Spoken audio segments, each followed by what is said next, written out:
Alright, so boom. First and foremost, I'm recording this video under patriarchal seed providing Adonis's car, that being my father. I'm not sure if I ever recorded a video in here. Whatever the case may be, it's rather cozy, and it beats having a sideways sunroof like it is in the unchiseled Adonis's car. But of course, we ain't talking about that right now. What I'm here to talk about is the recent situation regarding the impending return of the National Basketball Association, also known as the NBA. Over the course of this past weekend, you've heard three different opinions regarding the NBA returning.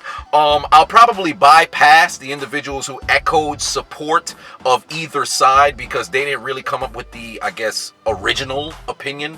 So I guess I'll just leave it to the three. So one being Kyrie Irving, two, Stephen Jackson, three, LeBron James. So first and foremost, Kyrie had this to say. I don't support going into Orlando. I'm not with the systematic racism and the bullshit. Something smells a little fishy.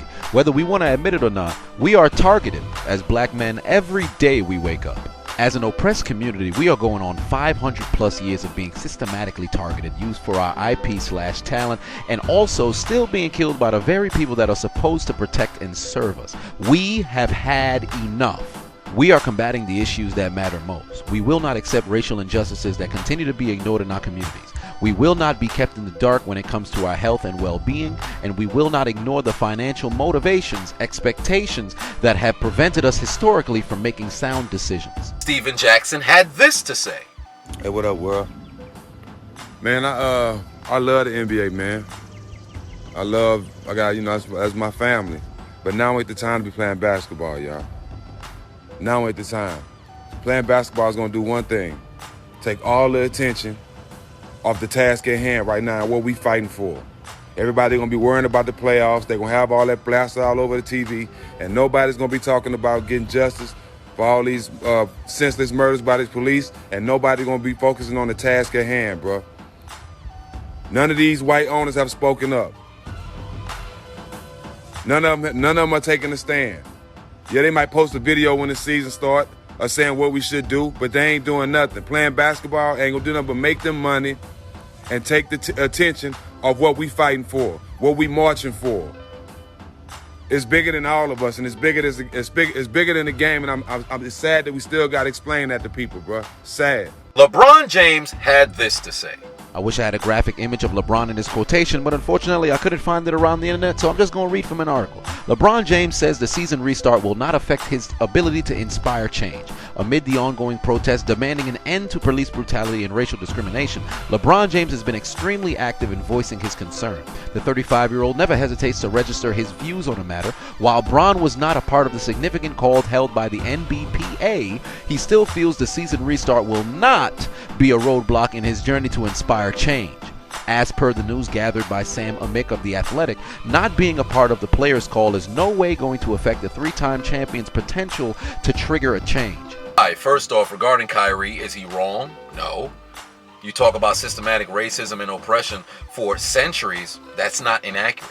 You listen to Stephen Jackson talk about the only people who's going to benefit is the white owners. The only? No, but they will benefit. Now, LeBron speaking about, returning and playing basketball doesn't necessarily affect what's happening outside. I feel like I slurred on my words, so I'll say that again. Doesn't necessarily affect what's happening outside. Is he wrong? No. My thing is the execution of how all three, spoke. Because regarding Kyrie and Stephen Jackson, what is really your plan here? Because Stephen Jackson, you want justice for your twin, George Floyd. You want justice for Breonna Taylor. You want justice for Ahmaud Arbery. Hell, you want justice for black people in America. The same way Kyrie feels as well. But what is really the plan here? Because Kyrie, if you don't return for basketball, you never want to come back. You just going to retire? If you retire, no problem. But get ready to pay back some money that you owe. Moreover, you're contractually obligated to be there. What is your actual plan? You gonna pull a Maya Moore? You gonna leave your sport to go and fight social justice? Ain't nothing wrong with that. But you can't expect everybody to stand in solidarity and go and do so. Because last I checked, people got to provide for their families too. You got to tell an NBA player, hey man, just retire so you can fight social justice. What? You wasn't making any money like that. Well, you guys are all millionaires. Not everybody's a millionaire. You're paying 40% in your taxes and things of that nature. You got people who's running off their rookie contract where they're making like $800,000 a year. Now that's not anything cheap, but soon enough that's gonna run out. What are your actual skills? You ain't never worked a job. You've been playing basketball your whole life. Where you gonna go? There's no plans that's in place here. All right? In the case of Steven Jackson and Kyrie, as I said, if you arrest all of the officers, right? The killers of Breonna Taylor, killers of George Floyd, well, they already arrested, so let's just say they get convicted. Killers of Ahmaud Arbery, you arrest them and convict them. What's next? What is next? Everybody likes to say, play chess, don't play checkers. All you're doing is the first two moves. I move my pawn here, I move my pawn there. Then what? Then what? You got to be 7 steps ahead. You got to have a plan in place. What they call it in football, what's your first 15 plays? What's your first 15 plays? All I'm hearing is blind protest with no plan. It was the same way I felt when I went to a protest. Everybody talking, it sounds great. Magnificent lip service. What's actually going to happen here? What's the plan? It's a whole lot of we want. Never, what we going to do? This don't happen. As for LeBron saying that, returning back to sports doesn't change anything that they're doing, in a sense, correct. I see where the distraction lies, because everybody at this point, because there was no real distraction, given what was happening with the pandemic, with the coronavirus, the lack of sports being on television, all you could see is what was happening in America. So when sports comes back, it gives you an excuse not to focus on what's actually happening. So I understand the apprehension versus what LeBron said. However, now that you're returning back to sports, you got to make sure that you have a plan in place outside of just, we're going to raise awareness. What is raising awareness? Everybody's aware. It's the same way I felt about breast cancer month. We're going to raise awareness. We all know. We all know. There's racial injustice in America. We know. What is going to happen? What are we going to do? Steven Jackson says, well, the white owners are the only people who's benefit. No. But more importantly, if we're going to go and let's play your game, Steven Jackson, if that's the case, what are y'all going to do to where they won't? For example, 2014, the Donald Sterling situation, right? He got forced out of his ownership of the Clippers. Rightfully so. Steve Ballmer comes in. I believe it's Steve. I know the last name's Ballmer. He comes in, swoops in, does a hell of a job with the Clippers. But wouldn't it be better for you guys if a black owner had came in and made it happen? But who's willing to take a loss? Who's willing to pool all their money together to let that happen? Nobody. I've been saying for years, if you truly want to get to a point to where you won't feel as if your labor benefits all of these older white owners, make your own league. But how many people willing to not make a profit for 5 to 10 years? If every single basketball player, black basketball player, left the NBA, pooled all their money together to go and build a league, how many people willing to not get paid for 3 years in the hopes of building a league that can take down the NBA? And that works for all sports. NFL, ML, maybe not the MLB. Yeah, it ain't gonna happen for the MLB. I'm not even gonna say NHL.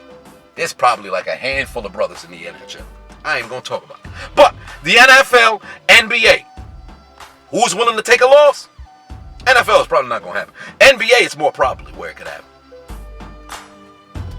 I would tell Kyrie, if you really want to make a change, return back to Orlando where you have access to every single player in the NBA, because that's where all the games are going to happen, I believe. If I'm not wrong, if I am wrong, somebody let me know in the comment section. Speak to him. Say, what do you think about, making a league? What do I think about this? Everybody play out their contract. Because if I'm not mistaken, I don't think there's anybody who's under contract until about 2025. I don't think there's anybody who's got a 5-6 year deal that expires at that particular time. And if there are, it's a small percentage. Everybody will be a free agent in a 5-6 year span. Those who become a free agent, you start laying the groundwork, start laying the foundation. Start finding out the rules, the regulation to go and build your own sports league. Then, as the other heavy hitters happen to show up, you have more all-stars, you have more all-time greats who's still currently playing. You have more, prominent, upcoming rising stars. Have them all. Don't re-sign with a team. Don't sign with a new team. Be a free agent. Come help me build this sports league. But here's where it gets tricky, and this is where the taking the L stands at the precipice of this idea. You're going to have to fund some people's lives. So some people ain't going to be making no money. Those people who's playing off their rookie contract, you paying 40% in taxes now. You got to pay for your agent. You got to pay for this. You got to pay for that. Yeah, you probably going to need some money in about a year or so. You can't live that lavish lifestyle that you once lived. What are you willing to sacrifice if you truly want to make a change? This is all hypothetical. If you truly want to make a change, how much are you willing to sacrifice? For Kyrie, it's no problem. He's made his money. Dwight Howard, he's made his money. But if you're a rookie, like, yeah, man, I understand what they're talking about. I stand behind them. We shouldn't return. All right, what you willing to give up? You willing to go back to dad and mom's house and live out there? You ain't really worked no job in your life. You play basketball your whole life. You got a scholarship, or if you're a walk-on or whatever, you may have gotten your degree. Some have, but majority, it's been a one-and-done sort of situation. What are you willing to sacrifice if you truly want to go and make a change? I'll urge this question to Kyrie. You don't want to return back? You feel as if, man, going back is people taking advantage of you? Cool. Start your own league, but you better have a plan. I look forward to hearing about it. But Steven Jackson, Kyrie Irving, everybody who expresses those same sentiments, sounds good. Put forth a plan. I'll look at it. I'll let you know if I'm with you. LeBron, say, hey, man, don't distract, returning. Don't change nothing at what we doing right now. Cool. Keep that same energy. Keep your foot on their neck, as the saying would go. That's all I'm saying. Don't talk about it. Be about it. Hold somebody to a standard. If Kyrie returned back to the Brooklyn Nets at any point and you don't see him keeping this same energy, call him out on it. LeBron run back to the court for the Los Angeles Lakers. You don't see him keeping the same energy. And I ain't talking about just raising your voice and talking about something. Do some shit. You LeBron James. Do some shit. If they don't hold that same energy, you chastise them the way that you should. That's all I got to say about it. Y'all let me know what y'all thoughts are in the comment section. That's how I feel about the NBA situation. Now, personally, do I believe they should return and play? Yes. Return and play. You have the national spotlight on you. Everybody's going to be watching. Basketball will probably be the #1 watch thing in America because there's no other sports that's really going to be going on right now. Basketball is going to be going into their playoff phase. Everybody's going to want to see it. Everybody should be in shape. This is going to be something to see. You have a platform now across America, hell, even across the world. If you wanted to raise awareness, people is already aware. Do something. Do something. That's all I got to say.